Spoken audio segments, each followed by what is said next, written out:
हम लोग आज पढ़ेंगे है ना यूक्लिड थ्योरम ऑन प्राइम्स। इसमें क्या है, और there are infinite number of primes theorem बोल रहा है। थ्योरम ये बोल रहा है कि जैसे मान लो प्राइम है तो प्राइम क्या होता है, मान लो ये भी तो हो सकता है कि कुछ एक स्टेप का बाद वो क्या होगा, रुक जाएगा, उसके बाद एक भी प्राइम नहीं मिलेगा, तो इस तरह का भी बात हो सकता है। तो उसके लिए क्या किया है, एक थ्योरम यूक्लिड बोला कि नहीं there are infinite number of prime, means prime क्या होगा, इनफाइनाइट होगा।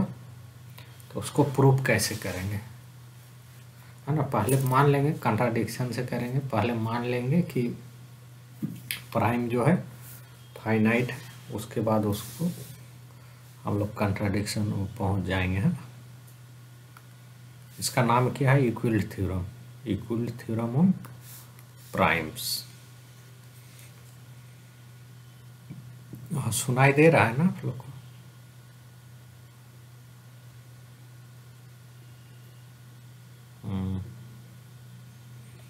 तो प्रूव करते हैं, छोटा है, ज़्यादा बड़ा नहीं है।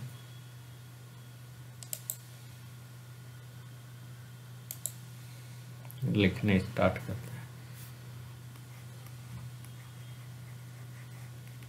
अच्छा, मान लिए कि नंबर ऑफ प्राइम क्या है, फाइनाइट है। लेट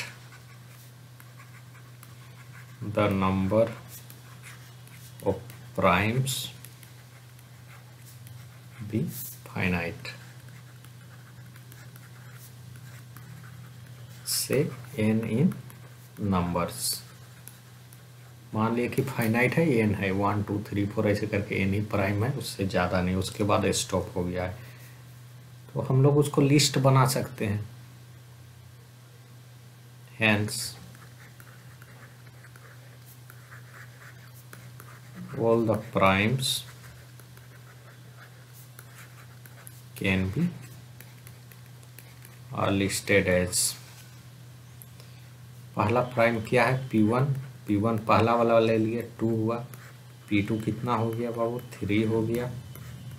P3 कितना हो गया, 5 हो गया। ऐसे करके हम लोग लिस्ट बना लिया और अंतिम Pn में जाके स्टॉप कर गया, मान लिया, है ना।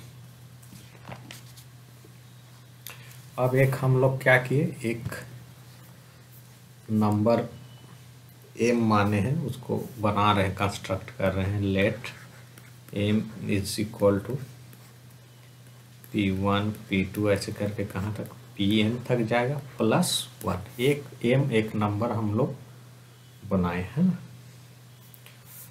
और P1 P2 Pn सारा क्या है, 2 या 2 से बड़ा है सब, है ना, +1। तो m भी क्या होगा, ग्रेटर देन 1 होगा।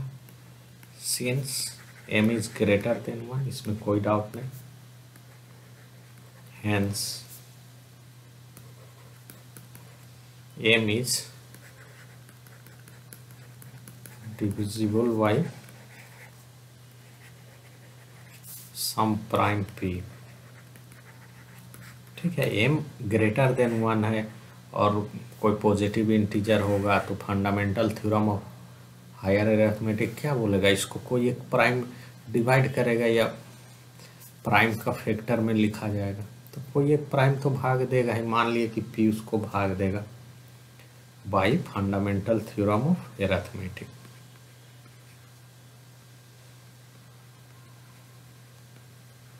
Bye fundamental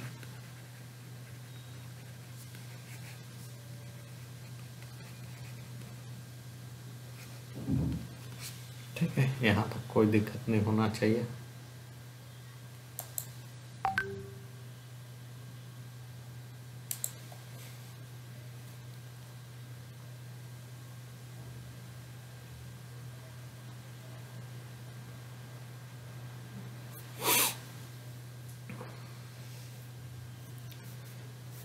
Therefore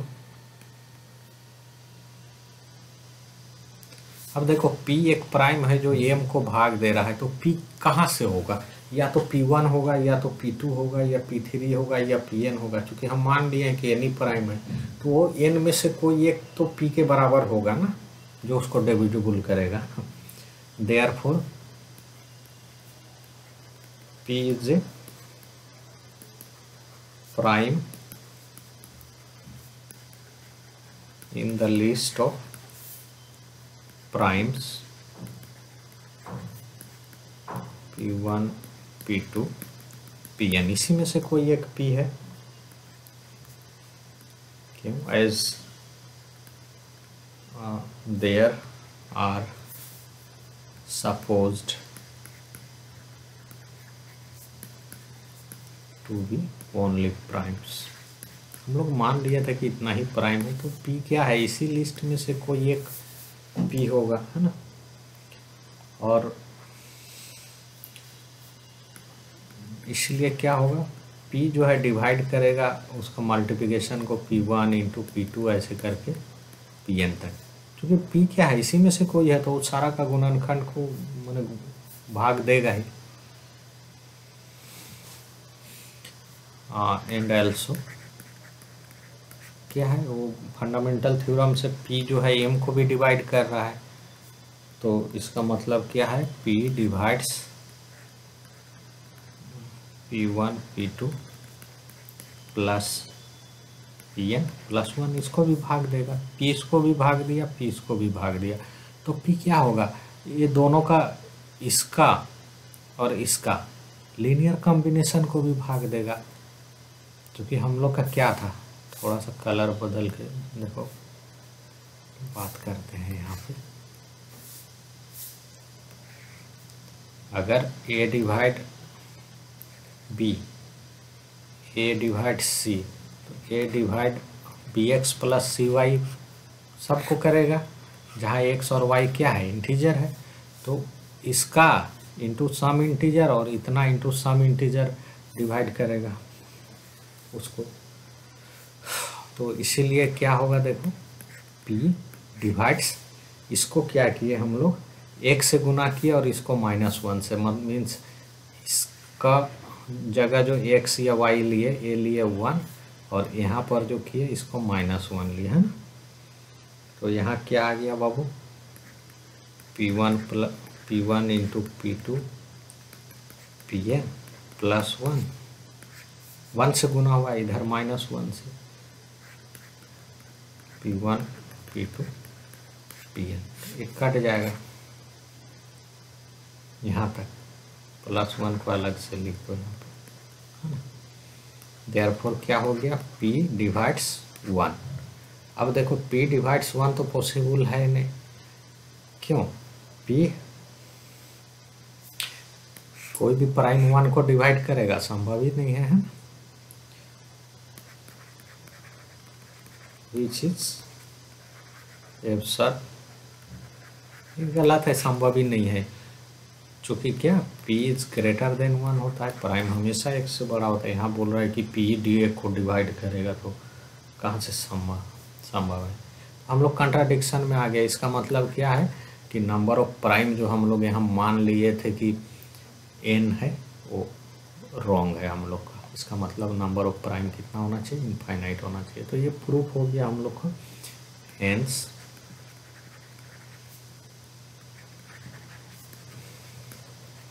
the number of primes are infinite, proof हो गया। कोई दिक्कत है किसी को यहाँ? नहीं है ना दिक्कत, छोटा सा प्रूफ है, ये आ सकता है, इम्पोर्टेंट है ना। छोटा वाला क्वेश्चन जो 4 नंबर 5 नंबर वाला में, तो बस लिख लेगा तुम लोग इसको, हमको नहीं लगता बहुत हार्ड है। और एक आध चीज़ और है जो थोड़ा सा बता देना चाह रहे हैं तुम लोग को। ऐसे तुम लोग पहले भी पढ़ा है, स्कूल टाइम में भी बता भी सकता है ना। तो देखते हैं। और एक चीज़ देखो यहाँ पे है ना, अगर चेक करने के लिए आ गया क्वेश्चन, आ गया कि जैसे 509 है, ये प्राइम है या नहीं है ना। अगर चेक करने के लिए तो क्या करेंगे बोलो, क्या उपाय है, बताए थे ना।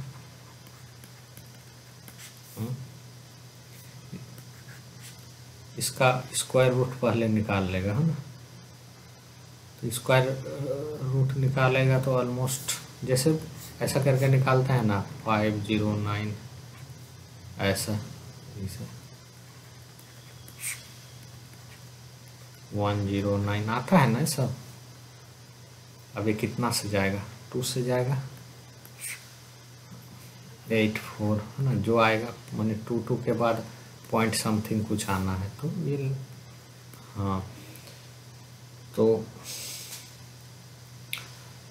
चूँकि क्या आ गया, इसका जो रूट है इससे बड़ा है 509 और कितना से 23 से, तो प्राइम अप टू 22 खोजेंगे और उससे भाग दे के देखेंगे, किसी से अगर नहीं जाएगा तो प्राइम होगा और जाएगा तो नहीं होगा, है ना।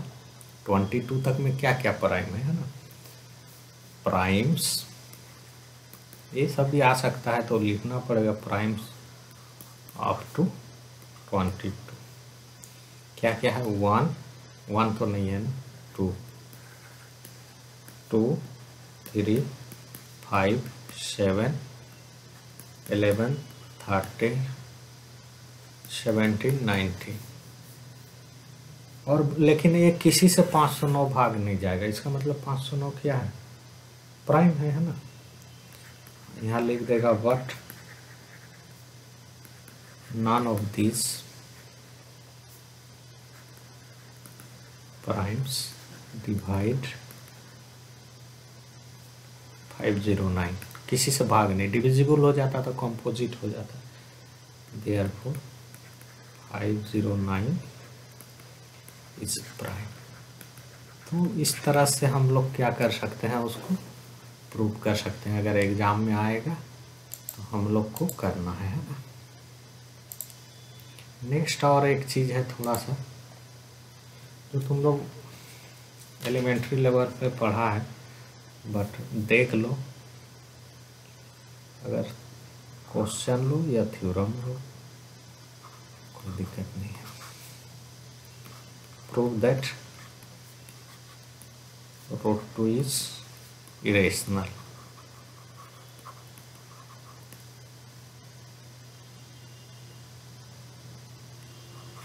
ऐसा तो देखो 10 में बनाया है बट देख लो, आर्गूमेंट तो ऐसे ही प्रूव करना है जैसे, लेकिन एग्जाम में आ सकता है ना, कोई वैसा नहीं है कि नहीं आएगा।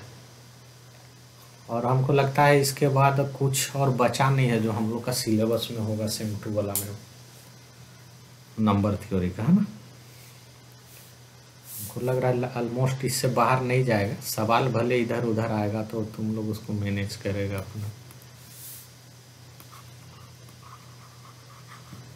हमको लग रहा है 10 क्लास का अगर थोड़ा सा वो चैप्टर 1 पढ़ लेगा ना तो सवाल वहीं से HCF LCM लेंथ फन है ना,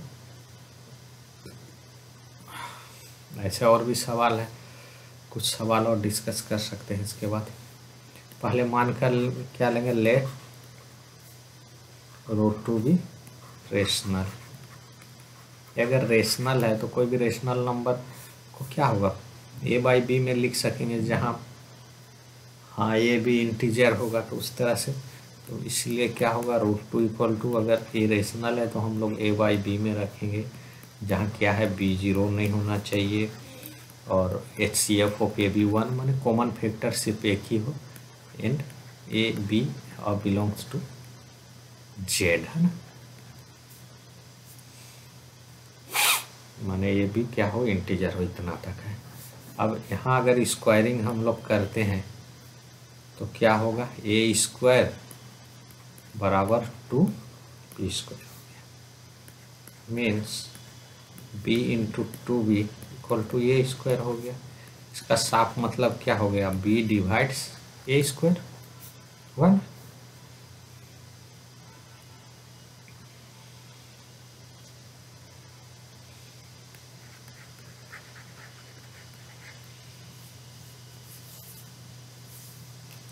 B A² क्या है, A² पॉजिटिव होगा ना, किसी का भी स्क्वायर एक क्या हो जाएगा, पॉजिटिव हो जाएगा। क्लियरली क्या है, B 1 के बराबर नहीं होगा, 0 तो नहीं है, वो तो है, 1 भी नहीं होगा, कारण क्या है, root 2 is not integer, root 2 integer है नहीं तो 1 के बराबर इंटीजर होगा तो क्या होगा, तभी ना ये 1 होगा, है ना। इंटीजर में ही ना, जब रेशनल वाला को फॉर्म में लिखेंगे तो इंटीजर होगा तो बी को 1 ना होना पड़ेगा, ये तो इंटीजर ही है, तो इंटीजर नहीं है इसीलिए क्या है, बी तो 1 होगा नहीं, है ना। देखो इसमें बहुत आर्गूमेंट होता है इसको प्रूव करने का, तो ऐसा नहीं कि हम जो कर रहे हैं, जो 10 क्लास में जो पढ़ता है वो भी ठीक है। अब क्या होगा, फंडामेंटल थ्योरम ऑफ अरिथमेटिक लगाएंगे। द फंडामेंटल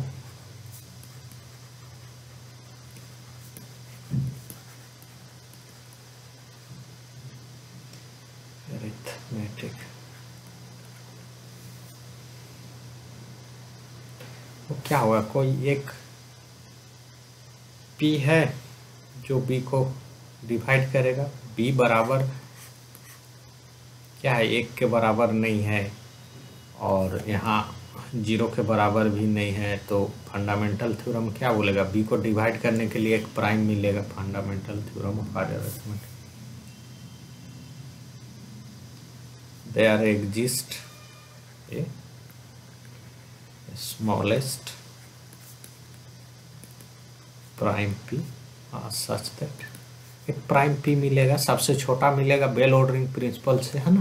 जितना भी प्राइम होगा उसमें एक छोटा मिलेगा, तो वो क्या होगा, p b को डिवाइड्स करेगा, और p b को डिवाइड्स करेगा तो किसको, b स्क्वायर को भी डिवाइड करेगा, b को ही करेगा तो b स्क्वायर को तो ऑटोमेटिकली करेगा, है ना, डिविजिबिलिटी का डिफिनेशन से। और p जब b स्क्वायर को डिवाइड करेगा तो a को भी डिवाइड करेगा ना, a स्क्वायर को करेगा ना, जब b को ही डिवाइड कर देगा तो a स्क्वायर को भी डिवाइड करेगा।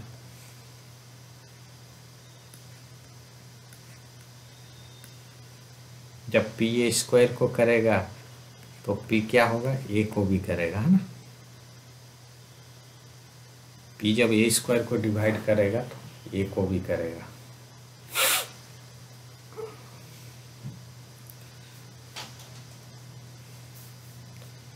Therefore, p divides a and p divides b। देखो आप p a को डिवाइड किया, p b को डिवाइड किया, इसका मतलब क्या हो गया, GCD of A B is greater than equal to p हो गया ना। Therefore, p is less than equal to 1, चूंकि GCD कितना था, 1 था ना, कॉमन फैक्टर नहीं था, which is absurd। Therefore, √2 is irrational। ठीक है, कोई डाउट है यहाँ पे?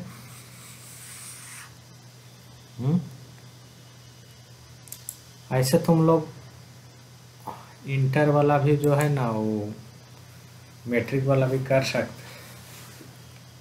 हाँ, थोड़ा बहुत लॉजिक में अंतर होता है बट कोई फर्क नहीं पड़ता है।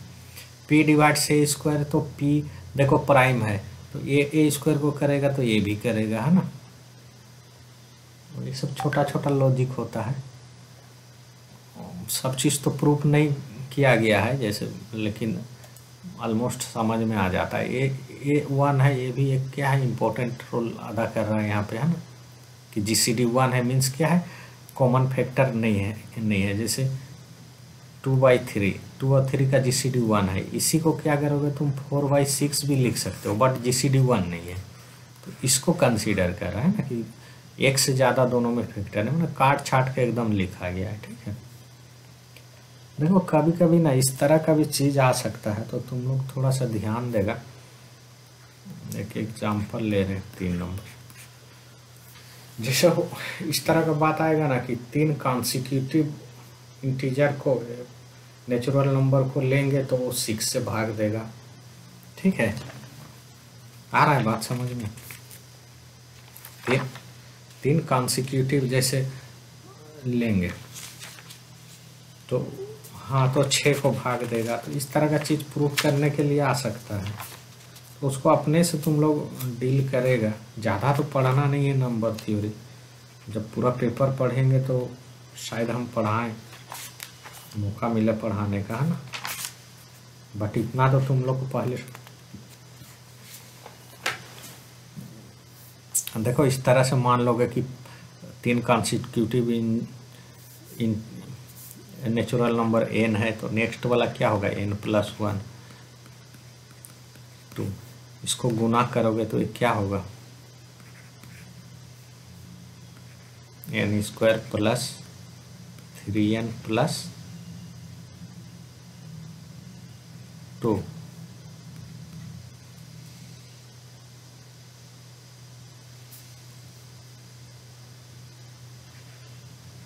n³ + 3n² + 2। इसको कैसे सेट करेगा, 6 × समथिंग लिखना पड़ेगा ना, दिस इक्वल टू, है ना। अगर n लिए तो n+1 n+6 का कोई, ये सब भी आता है प्रूफ में।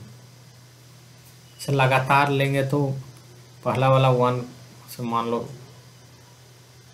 2 3, कुछ है लॉजिक, क्वेश्चन ही नहीं देखना पड़ेगा।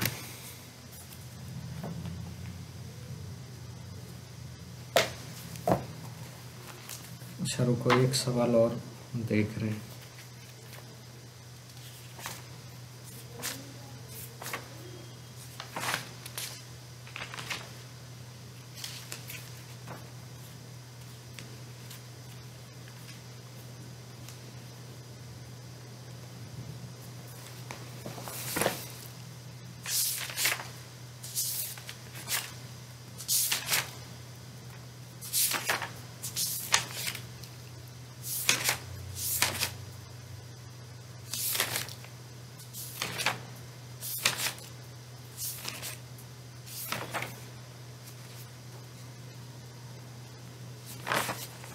अगर कोई बोलेगा ना कि लगातार, जैसा हम ऐसा नंबर खोजना चाह रहे हैं कि दोनों नंबर के बीच में एक भी प्राइम नंबर नहीं हो, माने कोई भी नंबर हम ले लेते हैं, तो ऐसा संभव है कि नहीं, वो चीज़ हम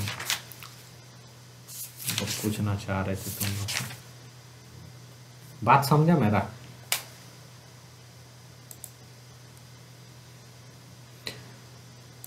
हाँ, नहीं आएगा। जैसे हम बोले कि इतना बड़ा गैप बताओ, तुम इतना बड़ा गैप बताओ, जैसे इस तरह का हम बात किए कि इतना बड़ा गैप बताओ कि जैसे कि बीच में मान लो 100 ऐसा मिलना चाहिए कि यहाँ प्राइम और यहाँ प्राइम है, ठीक है, बीच में एक भी नहीं होना चाहिए, 100, है ना। तो उस तरह का एक कंस्ट्रक्शन हम देख रहे थे। है कुछ आइडिया कैसे लिखेंगे, कैसे खोजेंगे उसको? बोल, नहीं आइडिया है? थोड़ा सा एक सेकंड। हाँ, मान लो बीच में 100 नंबर ऐसा मिल जाए जिसके बाद पहले माने गैप हो, प्राइम नहीं हो। है आइडिया कैसे खोजा जा सकता है?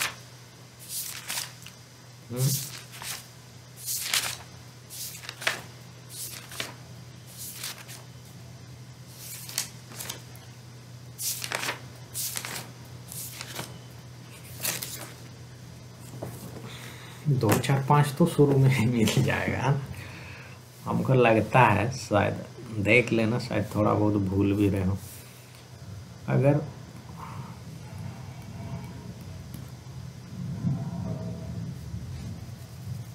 ऐसा लिखेंगे, एक नंबर ऐसा लिए,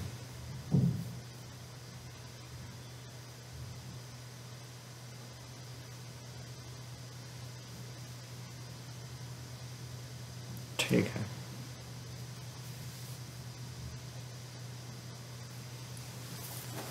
देखना उसको थोड़ा सा याद नहीं आ रहा है, ऐसे कुछ करके उसको कंस्ट्रक्शन करते हैं तो उसका और नेक्स्ट बार हाँ, उस तरह का कंस्ट्रक्शन होता है ना कि इसका और इसका बीच में सब कंपोजिट ही आ जाएगा। हमको लग रहा शायद यही है या यहाँ और कुछ है, पता नहीं। जैसे यहाँ क्या होगा 1 × 2 × 3 ऐसे करके कहाँ तक, शायद यही होगा, n तक है +1। तो इसका बाद क्या होगा n+2 ऐसा। इसके बाद क्या होगा 1 × n+3 ऐसे करके 1 2 3 n+n। देखो ये भी कंपोजिट है, चूंकि यहाँ से एक नहीं 2 से लेना होगा, है ना। एक से तो 2 से लेंगे, यहाँ से यहाँ 3, ठीक है, यहाँ 4, यहाँ n तक लो तो 2 लेंगे तो 2 कॉमन आ जाएगा, यहाँ समथिंग। तो ये क्या हो गया कंपोजिट। यहाँ पर क्या हो गया 3 × समथिंग, ये भी कंपोजिट हो गया। 4 × समथिंग, ये भी हो गया। n लिए तो 1 2 + n - 1 + 1 इससे डिवाइड हो गया, ये भी कंपोजिट। तो n+1 फैक्टोरियल n+1, इसके बाद कितना तो निकला हम लोग को n-1 तो निकल गया, है ना। तो n तो चाहिए, तो यहाँ हम लोग बस बढ़ा देंगे n+1 फैक्टोरियल और +1 से n+1 कहाँ तक चला जाएगा n+1, है ना, प्लस में। इसका बीच में कितना तो कंपोजिट आ जाएगा n, माने ये प्राइम अगर है तो ये है, इसके बाद वाला होगा, इतना तक तो नहीं होगा बीच में, है ना।